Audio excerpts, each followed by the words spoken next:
Alors, pour terminer la grammaire de la première année latin CLIL, vous avez de la chance parce que dans la troisième classe, il n'y a pas d'adjectif.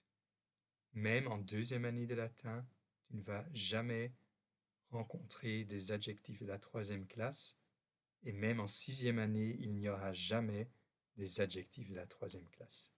Il n'y a même que deux modèles, un modèle masculin et un modèle féminin. Donc il n'y a pas de modèle neutre. Modèle masculin troisième classe, c'est fructus au nominatif singulier.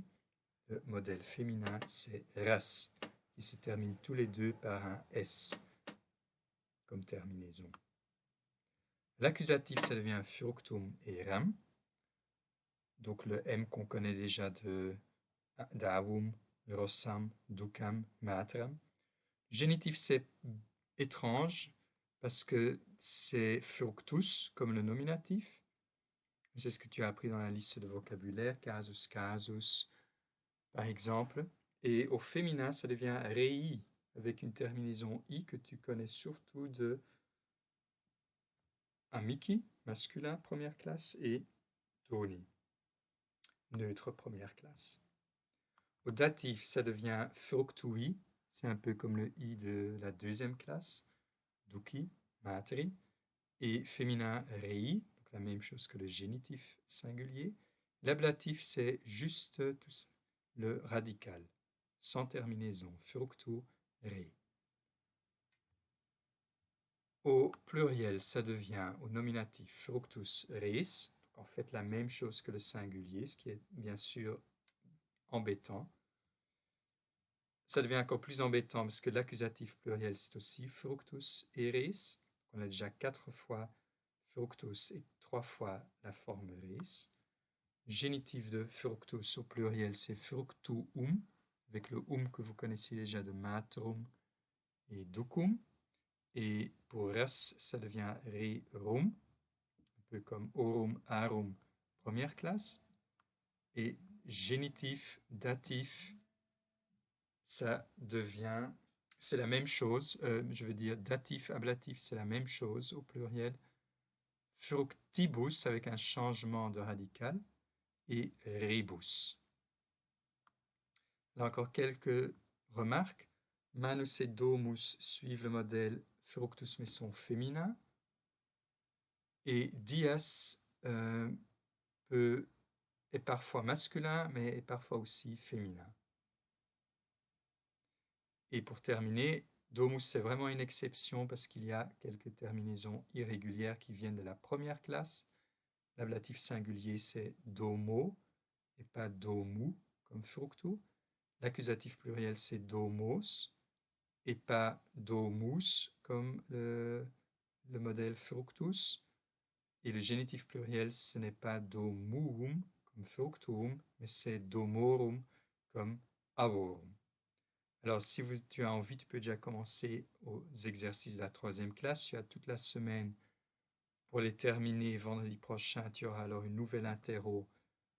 Compréhension de lecture avec bien sûr des mots de la troisième classe, des substantifs de la troisième classe, mais aussi les questions classiques, détermine, aussi la première et deuxième classe bien sûr, et des questions comme note le cas, la fonction et le rôle. Et bien sûr aussi les questions à propos du texte, à propos de l'histoire. Alors le premier exercice, j'ai déjà rempli la première ligne. Aus, c'est première classe, nominatif masculin singulier, bien sûr. Quand tu vois plusieurs lignes comme le numéro 4, fructus, c'est parce qu'il y a plusieurs réponses que tu dois donner, il y a plusieurs options. L'exercice 2, à gauche, tu vois un groupe de mots, tantopede. Tu vas d'abord déterminer ce groupe de mots. C'est un ablatif masculin singulier. Ça vient des mots de base tantus et pas. Et alors, à droite, tu cherches un mot qui a le même cas genre-nombre. Ici, c'est fructu qui est aussi ablatif masculin singulier. Note le cas, le genre et le nombre du groupe de mots. Fais bien attention aux deux mots, aussi bien l'adjectif felicis que le substantif noyau eventus. Parce que si tu regardes uniquement Eventus, tu vas peut-être noter que c'est un nominatif masculin singulier, mais quand tu regardes aussi Felicis, alors tu sais que c'est bien sûr un groupe de mots au génitif masculin singulier. Ici, tu as une grille, première classe, deuxième classe, troisième classe, tu notes le mot au bon endroit, hein. Par exemple, divas, c'est deuxième classe parce que dans ton lycée de vocabulaire, tu as appris divas, divas, divas, divitis. Is, c'est la terminaison du génitif deuxième classe. Ici, tu as une petite histoire à propos des gladiateurs dans l'amphithéâtre. Dans chaque phrase, il y a une forme du mot manus. Tu notes le cas de manus, ici sur les pointillés, et ensuite tu traduis la phrase entière en néerlandais. Le dernier exercice, c'est aussi avec des phrases. C'est une histoire à propos du roi Pélops, que tu connais déjà, de l'histoire du concours avec les chariots et les chevaux contre le roi cruel Oinomaus. Tu te souviens que Pélops gagne le concours. Il peut se marier avec la fille d'Oinomaus. Oinomaus est mort, donc Pélops devient le nouveau roi. Mais Pélops n'est pas un bon roi.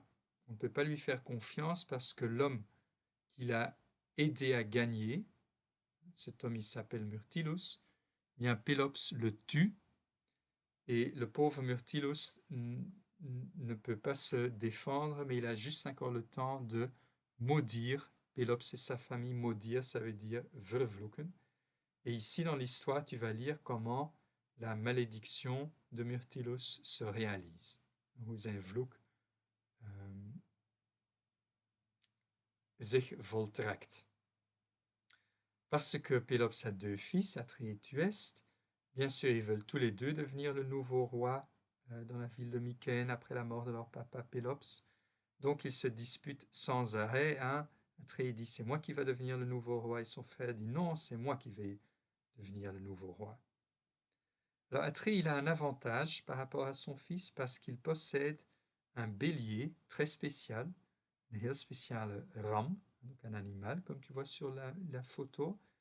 C'est un bélier qui a une toison d'or, une gouden vacht. Cela lui donne le droit de régner sur Mycène, de devenir le nouveau roi. Mais bien sûr, son frère Thuès n'est pas d'accord, et c'est ainsi qu'il séduit la femme d'Atrée, et l'épouse d'Atrée devient tout à fait amoureuse de Thuès et lui donne en cadeau la toison miraculeuse du bélier. C'est ainsi que Thuès devient à son tour le roi. Alors la suite de l'histoire, tu la lis toi-même en latin et tu traduis chaque phrase en néerlandais. Les mots soulignés, tu vas d'abord les noter dans la grille, ici en dessous, première classe, deuxième classe ou troisième classe. Bonne chance avec ces exercices.